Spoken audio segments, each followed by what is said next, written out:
Season 8 winner కూడా మళ్ళీ one sided రా. చ అవునా, అంత సీన్ లేదు రే. గౌతమ్ అనే ఒక కుర్రోడు వచ్చాడు, వైల్డ్ కార్డు కాదు కాదు వైల్డ్ ఫైర్ అనే విధంగా ఇప్పుడు ఓటింగ్ అయితే వెళ్తుందనమాట.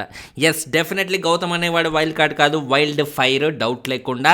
వైల్డ్ కార్డ్గా వచ్చిన వాళ్ళకి బేసిక్గా ఓటింగే కష్టం రా. అంటే ఈయన ఏకంగా ఓటింగ్ కాదు, టాప్ 5 కాదు, ఏకంగా టైటిల్ రేస్లోకి వచ్చాడు. ఇది ఎక్కడి బాగా అవుతాం రా. వైల్డ్ కార్డ్గా వచ్చిన వాళ్ళు టైటిల్ రేస్లో how come it is possible? Big boss హిస్టరీలో, తెలుగు హిస్టరీలో ఎవరన్నా ఈ దాఖలాల్లో మనకు వచ్చారా? నవదీప్ వచ్చాడు, టాప్ 5లో ఉన్నాడు, వెళ్ళిపోయాడు.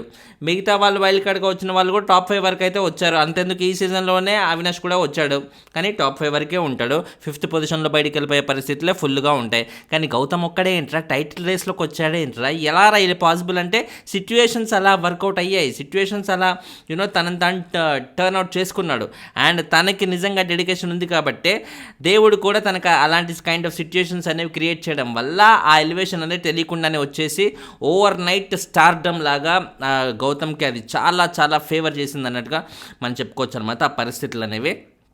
సో ఆ పరంగా దాంతో పాటు అప్పటి నుంచి గౌతమ్తో ఓటింగ్లో పోటాపోటీగా, గౌతమ్ ఎవర్రా, నిఖిల్తో ఓటింగ్లో పోటాపోటీగా గౌతమ్ ఇప్పుడు ప్రస్తుతానికైతే ఫినాలే వీక్కి సంబంధించి ముఖ్యంగా లాస్ట్ వీక్ నుంచి నిఖిల్కి భారీగా సడన్గా ఓటింగ్ వస్తుంది. ఎక్కడి నుంచి వస్తుందో అర్థం కావట్లేదు. అప్పటి వరకు కూడా 13th వీక్ వరకు కూడా గౌతమ్ అండ్ నిఖిల్కి ఈక్వల్గా ఉండేది. బట్ ఎప్పుడైతే 14th వీక్ స్టార్ట్ అయిందో 14th వీక్ నుంచి ఓటింగ్ జమ్మని అలా రైజ్ అయింది.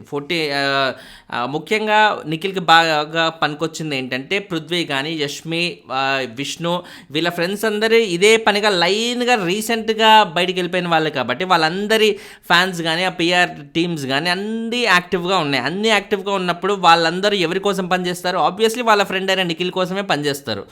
అండ్ పృథ్వీ అయితే ఆల్రెడీ తన ఇన్స్టాలో కానీ మిగతా సోషల్ మీడియా హ్యాండిల్స్ అన్ని చోట్ల కానీ పృథ్వీకి క్యాంపెయిన్ అయితే ఆల్రెడీ చేస్తున్నాడు. పృథ్వీకే వాళ్ళ ఫ్రెండ్ అయిన నిఖిల్కే ఓటేయమని అంటూ. సో ఆబ్వియస్లీ ఆ ఇంపాక్ట్ అనేది ఎంతో కొంత ఉంటుంది కాబట్టి నిఖిల్ మీద బాగా ప్రభావం అయితే పడింది. ఈ కైండ్ ఆఫ్ ఇంపాక్ట్ ఇంకెవరికైనా ఇప్పుడు అవినాష్ లాంటి వాళ్ళకి, నబీల్ లాంటి వాళ్ళకి జరిగితే వాళ్ళకి ఇంకా పొజిషన్ మారే అవకాశం అయితే ఉండేది. ఎందుకంటే ఇప్పుడు ఫర్ ఎగ్జాంపుల్ అవినాష్కి సపోర్ట్ వచ్చిందనుకో, ఈ కైండ్ ఆఫ్ ఎలిమినేటెడ్ క్యాండిడేట్స్ ద్వారా వచ్చే సపోర్ట్ ఏమన్నా ఉంటే అవినాష్ మేబీ 5th పొజిషన్ నుంచి 4th వచ్చేవాడు. 4th పొజిషన్లో ఉంటే సూట్ కేస్ ఆఫర్ అనేది 4th పొజిషన్ నుంచే స్టార్ట్ అవుతుంది కాబట్టి మనకి చూడడానికి కొంచెం ఇంట్రెస్టింగ్గా అనిపించేది. బట్ వాళ్ళు ఎవరికి అడ్వాంటేజ్ రాకుండా ఇప్పుడు రోహిణి కూడా వెళ్ళిపోయింది కదా, రోహిణి ఎలిమినేషన్ అడ్వాంటేజ్ అవినాష్కి రాదా అంటే రోహిణికి అంత అడ్వాంటేజ్ ఉంటే, అంత ఓటింగ్ ప్రభావితం చేసే అవకాశమే ఉంటే నామినేషన్స్లోకి వచ్చిన ఫస్ట్ వీకే ఎందుకు వెళ్ళిపోతుంది చెప్పండి?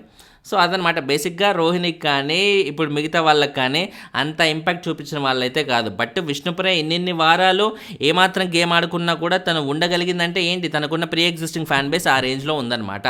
ప్రీ ఎగ్జిస్టింగ్ ఫ్యాన్ బేస్ కానీ పిఆర్ కానీ అంత స్ట్రాంగ్గా ఉంది కాబట్టి తను ఈ రోజు వరకు మొన్నటి వరకు కూడా తను సీజన్లో ఉండగలిగింది. అండ్ ఇప్పుడు బయటికి వెళ్ళాక కూడా నిఖిల్కి క్లియర్గా ఓటింగ్ పరంగా హెల్ప్ అవుతుందన్న మాట అయితే వాస్తవం. నిఖిల్, యష్మి అండ్ పృథ్వీ వీళ్ళ ముగ్గురు ఓటింగ్ నిఖిల్కి బాగా ప్లస్ అవుతుంది. అండ్ ఇంత ప్లస్ అవుతున్న టైంలో తెలియకుండానే గౌతమ్ ఓటింగ్ నిఖిల్తో కంపేర్ చేస్తే చాలా వెనుకబడిపోయింది. ఈ సీజన్లో ఈ వారంలో ముఖ్యంగా అయితే 15% డిఫరెన్స్తో అయితే స్టార్ట్ అయింది. సండే రోజు నైట్ చూసుకుంటే 15% డిఫరెన్స్ ఏంద్రా, ఇంకేముంది, ఇంకా విన్నర్ ఇంకా డిసైడ్ అయిపోయినట్టుగా, వన్ సైడెడ్ అయిపోయినట్టుగా ఇప్పుడు సీజన్ అన్నట్టుగా అయిపోయింది అనమాట.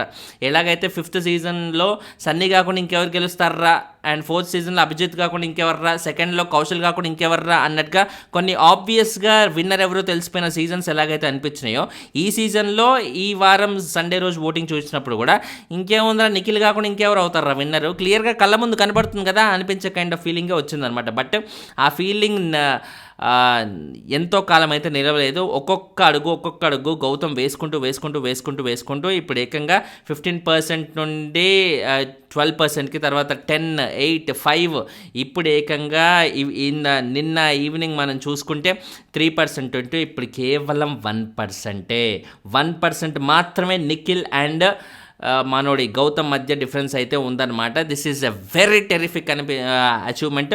1% మాత్రమే ఉందంటే డౌట్ లేకుండా పోటీ కూడా అదే లెవెల్లో ఉండబోతుంది అనమాట. ఫినాలే రోజు సాయంత్రం 8 o'clock వరకు కూడా మనకి విన్నర్ ఎవరు అనేది ఖచ్చితంగా ఇట్లా బల్లగుద్ది చెప్పే ఒక సిచ్యువేషన్ అయితే ఉండదు. ఏదో ఒక లీక్డ్ ఇన్ఫర్మేషన్ వస్తేనో లేకపోతే స్టేజ్ మీద వాళ్ళ నాగార్జున గారు వాళ్ళ చేతులు నిజంగా లిఫ్ట్ చేసేటప్పుడు చూడడమో తప్ప మనకు అప్పటి వరకు కూడా తెలిసే అవకాశం అయితే ఉండదు. And it is a fantastic what a feeling అనిపించే ఒక న్యూస్ అని చెప్పాలి. ఎందుకంటే ప్రతిసారి కూడా ఇంకా వీళ్ళు కాకుండా ఇంకెవరు అవుతారా అనే ఫీలింగ్ వచ్చే కంటే కూడా ఖచ్చితంగా వీళ్ళ మధ్య పోటీ ఉంటుంది. ఎవరవుతారో చెప్పలేని పరిస్థితి అన్నట్టుగా ఆ కన్ఫ్యూజన్ ఉన్నప్పుడు మాత్రమే ఎప్పుడైనా సరే సీజన్ ఇంట్రెస్టింగ్గా ఉంటుంది. సో ఈసారి సీజన్కి ఏదైనా ఇంట్రెస్టింగ్ ఎలిమెంట్ ఉందా అంటే ఈ టైటిల్ విన్నర్కి సంబంధించి ఇంట్రెస్టింగ్ అనేది చాలా ఉంటుంది. ఈ రేంజ్ పోటీ అయితే నాకు తెలిసినంత వరకు అయితే ఈ సీజన్లో ఇంత గట్టి పోటీ అయితే జరగలేదు. టైటిల్ విన్నర్స్లో ఇద్దరికిద్దరు ఎవరు విన్ అవుతారో ఈ రోజు వరకు కూడా తెలియలేని పరిస్థితి. ఇంకో 2-3 రోజుల్లో ఫినాలే ఉందని తెలిసినా కూడా ఇప్పటికి కూడా ఖచ్చితంగా తెలియట్లేదు. అంటే ఆ ఇద్దరు ప్లేయర్స్ ఎంత ఇంపాక్ట్ చూపిన ప్లేయర్స్ అనేది ఓటింగ్ పరంగా ఇప్పుడు నిఖిల్కి ఎలాగో రైట్ ఫ్రమ్ ద బిగినింగ్ తనకున్న ప్రీ ఎగ్జిస్టింగ్ ఫ్యాన్ ఫాలోయింగ్ వల్ల ఇది బాగా వర్కౌట్ అయింది. తను ఇంత దూరం వరకు రాగలిగాడు. ఎలాగైతే 5th సీజన్లో షణ్ముఖ అయితే వచ్చాడో ఫినాలే వరకు ఎలాంటి గేమ్ లేకున్నా కూడా అంత ఫాలోయింగ్ ఉండబట్టి ఎలాగైతే వచ్చాడో ఇప్పుడు నిఖిల్ కూడా ఆల్మోస్ట్ సిమిలర్ వేలోనే వచ్చాడు. గేమ్ అనేది పెద్దగా లేకున్నా కూడా గేమ్ అంటే నా దృష్టిలో టాస్క్లు ఒకటే కాదు మాస్టరు. అదే నిఖిల్ ఆడిన టాస్క్లో 1% అన్న గౌతమ్ ఆడి గెలిచాడు అన్నట్టుగా అంటారు. ఒరే టాస్క్లు కాదురా బిగ్ బాస్ అంటే. టాస్క్లే ఆడడం కంటే టాస్క్లు ఆడితేనే విన్నర్ అయ్యేటట్టు. అంటే ఇప్పుడు ఏదన్నా స్పోర్ట్స్ ఏదన్నా టోర్నమెంటు ప్లే గ్రౌండ్లో పెట్టేవాళ్ళు కదా బిగ్ బాస్. ప్లే గ్రౌండ్లో పెట్టట్లే కదా, అన్నపూర్ణ స్టూడియోస్లో పెడుతున్నారు. అన్నపూర్ణ స్టూడియోస్ అంటే it's an entertainment thing. It's a content giving place. ఆ కంటెంట్ అంటే టాస్క్లు ఆడి బల ప్రదర్శన చేయడం కాదు కదా. It's more of entertainment. Entertainment అంటే మళ్ళీ కామెడీ చేయాలని అనకండి. ఎంటర్టైన్మెంట్ అంటే కామెడీ ఒక్కటే కాదు. మీరు నిజంగా మీరు వాయిస్ అవుట్ చేయాల్సిన చోట వాయిస్ అవుట్ చేయడం, ఖచ్చితంగా మీ అభిప్రాయం చెప్పడం, స్ట్రాంగ్ కంటెస్టెంట్ అండ్ ప్రాపర్గా నామినేషన్స్ పాయింట్స్ చెప్పడం, బెరుకు లేకుండా ధీటుగా ఏదన్నా పరిస్థితులు వస్తే ఎదురు నిలబడడం, ఇలాంటి ఎన్నో కైండ్ ఆఫ్ క్వాలిటీస్ని ఒక పర్సన్ని తీసుకెళ్ళి టైటిల్ రేస్లో నిలబెడుతుంది. సో నిఖిల్కి అలాంటివి ఏం లేకున్నా కూడా కేవలం ప్రీ ఎగ్జిస్టింగ్ ఫ్యాన్ ఫాలోయింగ్ వల్ల మాత్రమే వచ్చాడని అందరికీ తెలిసిన వాస్తవమే. So at the end of the day ఇలాంటి క్యాండిడేట్తో గౌతమ్ లాంటి ఒక సత్తా ఉన్న క్యాండిడేట్ ఇప్పుడు టైటిల్ రేస్లో పంచుకుంటున్నాడు. మోస్ట్లీ నా పర్సనల్ విషెస్ గౌతమ్ అయితే విన్ అవ్వాలని. మరి గౌతమ్ విన్ అవుతాడా లేదా అనేది ప్రస్తుతానికైతే పోటీ విపరీతమైన గట్టిగా అయితే ఉంది. గౌతమ్ ఫ్యాన్స్ ఇంకొంచెం గట్టిగా ప్రయత్నిస్తే మటుకు ఇంకెవరూ ఆపలేదు. There is no doubt. అఫీషియల్లో కూడా ఆల్మోస్ట్ సిమిలర్గా ఉంది. పోటాపోటీగా అయితే పడుతుందన్నమాట అటు గౌతమ్ కానీ ఇటు నిఖిల్ కానీ.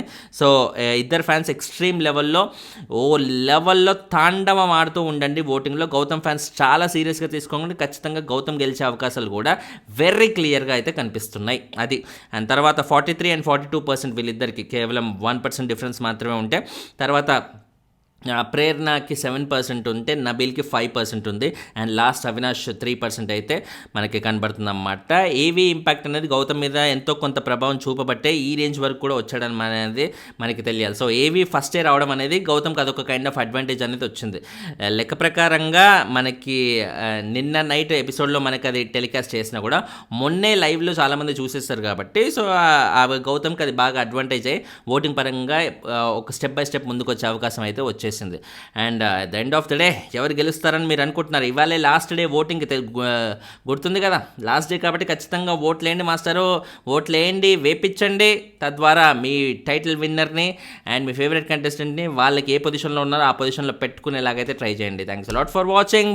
బాయ్.